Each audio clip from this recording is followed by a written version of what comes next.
साथियों नमस्कार। जैसा कि आप लोगों ने देख लिया होगा कि आज काउंसलिंग प्रक्रिया जो है कहीं-कहीं ज़िलों में पूरी हो चुकी है और किसी-किसी ज़िलों में अव्यवस्थाओं के चक्कर में थोड़ी जो ये प्रक्रिया है वो संपन्न नहीं हो पाई है। जैसे अल्मोड़ा हो गया और देहरादून में भी शायद नहीं हो पाई है। तो अल्मोड़ा में क्या है अटेंडेंस ले ली गई है, तो अटेंडेंस में जो अभ्यर्थी वहाँ पर उपस्थित थे उनकी काउंसलिंग कल होने वाली जो बच गए थे। बाकी इस बार जो है काउंसलिंग कई किसी-किसी ज़िलों में तो सुनने में आ रहे थे काफ़ी कम भीड़ रही है और कहीं तो ऐसा हो गया है कि पैर रखने तक की हिम्मत नहीं हो रही थी कि कहाँ कैसे क्या करा जाए। बहुत ही व्यवस्थाएँ हो गई थी इस बार।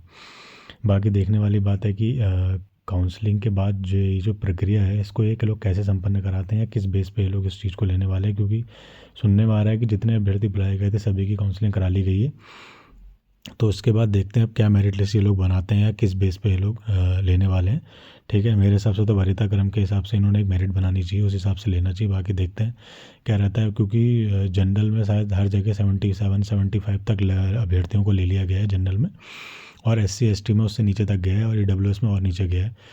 तो इस बार काफ़ी अभ्यर्थियों को ले लिया गया है काउंसलिंग के दौरान। अब देखते हैं कि मेरिट इस बार कितने बनने वाली है। लेकिन कुछ कुछ ज़िलों में जो है काफ़ी कम लोग पहुँचे थे। चंपावत हो गया, रुद्रपुर हो गया, यहाँ काफ़ी अच्छे तरह की चीज़ें हो गई थी। और बाकी डॉक्यूमेंट्स इन्होंने सुबह सुबह ही ले लिए थे सारे अभ्यर्थियों थे, उसके बाद शाम तक इन्होंने वापस कर दिए थे। अब देखने वाली बात है कि मेरिट ये लोग किस हिसाब से रखते हैं, क्योंकि मेरे हिसाब से तो अगर जनरल वनरल की लोग बनाते हैं तो 78 या 79 के के आसपास ये लोग रहने वाले जनरल में। बाकी उसके हिसाब से आप एक एक दो दो तीन तीन नंबर आप कम कर सकते हैं। इस बार से कट ऑफ ये लोग अगर दायर करते हैं हिसाब से, तो इस हिसाब से बन सकती है हर ज़िले की कट ऑफ। क्योंकि इस बार ऐसा हो गया कि सारे ज़िले में सभी अभ्यर्थियों को बुला लिया गया। तो इस टाइप से समझने में काफ़ी दिक्कतें आ गई कि कैसे संभाला जाए इतनी भीड़ को, या कैसे इसको शामिल करा जाए कि कैसे कैसे किस प्रकार से काउंसलिंग करनी है। क्योंकि ऐसा भी सुनने में आ रहा था कि एक बंदा एक ज़िले में अगर काउंसलिंग करा दूसरे ज़िले में ही पहुंच जा रहा था।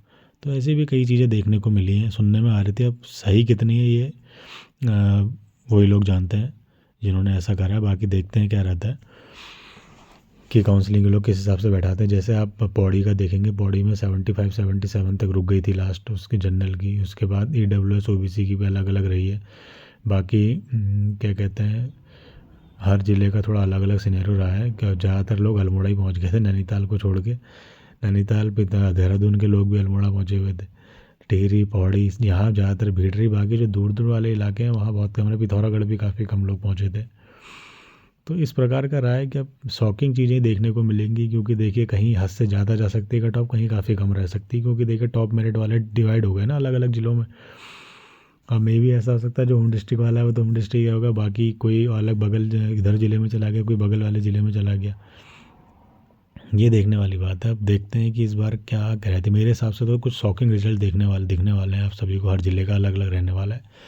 बाकी डिपेंड करता है कि कौन कहाँ पहुँचा था, किस कट ऑफ वाला किस हायर कट ऑफ वाले कहाँ गए, तो उस हिसाब से लोग देखेंगे। बाकी ड्रॉप आउट तो आपको देखने को मिलेगा कि एकदम से नीचे आ सकती है कट ऑफ। बाकी देखते हैं, कहीं कहीं सुनने में आ रहा था कि कट ऑफ एक आध बंदे जो हैं ज़िलों में तो सीटें भी खाली रही हैं कि वहाँ पर वो बंदे ही उपस्थित नहीं थे या मिले ही नहीं बंदे। तो मे भी ऐसा हो सकता है कि सेकंड काउंसलिंग हो। वैसे चांस तो नहीं है, बाकी सुनने में ऐसा आ रहा था। बाकी देखते हैं क्या रहता है। वैसे आप जितने अभ्यर्थियों का काउंसलिंग हो चुकी है तो उन सभी को सबसे पहले बधाई। ठीक है, आप सभी लोग अब DVV करा के अपने अपने घर जाइए। अब देखते हैं मेरिट लिस्ट कब आती है, उसके बाद ही कंफर्म हो पाएगा कि किन किन को नियुक्ति लेटर मिलने वाला है। बाकी नियुक्ति लेटर से रिलेटेड एक प्रॉपर वीडियो में बना कर डाल दूंगा कि क्या क्या सिनेरियो रहते हैं, ताकि आपको क्लियर हो जाए। बाकी आप वेट कीजिए, 15-20 दिन का टाइम लगेगा। उसके हिसाब से लोग लिस्ट जारी कर देंगे कितने लोग अभ्यर्थियों का हो गया। उसके बाद कई कई जगहों पे तो NIH DLED वालों को मौका दे दिया गया था कि आपके डॉक्यूमेंट जो है 15 दिन के अंदर आप हमें सबमिट कर दें। ये सुनने में आ रहा है। बाकी आप लोगों को पता ही था, मैंने आपसे बोला था कि कहीं का रिक्वेस्ट करोगे तो आप लोग अगर मिल के, क्योंकि NIH DLED वाला एक तो जाएगा नहीं, 15 से 20 से ऊपर लोग होंगे। अगर आप मिलजुल के एक बात करेंगे तो आपकी बात मान जाएगी। क्योंकि एक दिन पहले ही लिस्ट जारी हुई थी, तो इतना आसान नहीं था डॉक्यूमेंट बनाना। क्योंकि हम तो सोच रहे थे कि 2-3 चीज़ें मांगेंगे, उन्हें तो 4-5 चीज़ें मांग ली थी। तो मौका मिला है लोगों को, आप लोग आराम से सबमिट कीजिएगा चीज़ों को। बाकी सभी अभ्यर्थियों को बहुत बहुत बधाई। आप लोगों ने अपने बहुत बहुत मेहनत करके अपने अपनी जगह पहुँचे हैं, ज़िले में पहुँचे, यहाँ तक पहुँचे हैं आप लोग। तो सबका हो जाए तो ये बेहतर है। बाकी देखते हैं, आप लोगों के साथ कोई अन्याय नहीं होना चाहिए। बाकी जो भी होगा सबके साथ सकारात्मक हो, सब कुछ सही हो। बाकी विभाग के ऊपर डिपेंड है वो क्या करता है आगे। बाकी चीज़ें काउंसलिंग यही चल रही है, उसी प्रक्रिया से चलते रहे, सब कुछ सही रहे। बाकी अल्मोड़ा और अपडेट, अल्मोड़ा वालों की कल जो बच गए हैं उनकी कल होने वाली है काउंसलिंग। बाकी क्या अपडेट रहती है देखते हैं, ठीक है। बाकी आप लोगों का बहुत बहुत धन्यवाद, और जितने भी अभ्यर्थी हैं जिन्होंने काउंसलिंग कराया उनको भी बहुत बहुत बधाई। बाकी आप लोग सब रिज़ल्ट का वेट कीजिए अभी फ़िलहाल, और आराम से तसल्ली से घर जाइए और वेट कीजिए, ठीक है। बाकी बी पॉजिटिव। धन्यवाद।